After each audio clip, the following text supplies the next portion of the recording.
آپ نے فرمایا کہ دو آدمی ایسے ہیں جن کو اللہ پاک 2 گنا اجر و ثواب دیتا ہے۔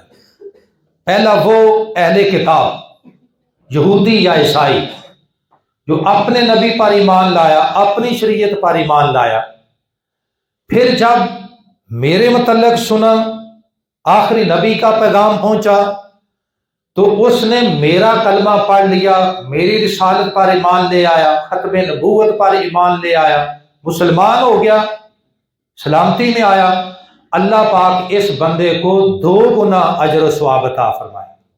اس نے 2 شریعتوں کو مانا، اپنے نبی کی شریعت، پھر آخری نبی کی شریعت۔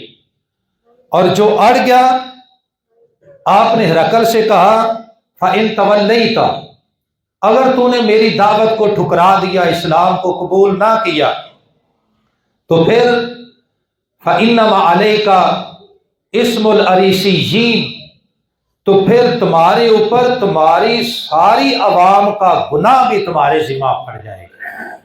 اس لیے کہ الناس علی دین ملوکہم، لوگ عموماً اپنے بادشاہوں کی ڈگر پہ چلتے ہیں، ان کا عقیدہ اور ان کا قانون اور ان کی بات مانتے ہیں۔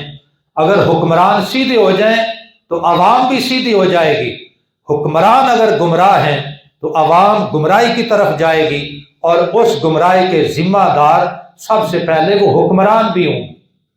لہذا تمہیں اس بات کو سوچ لینا چاہیے۔ تو اس کا جواب ہرقل نے کیا دیا، اس کا ذکر پھر کبھی بیان کریں گے۔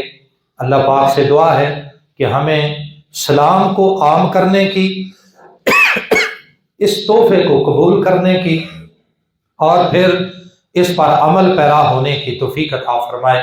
وآخر دعوانا ان الحمد للہ۔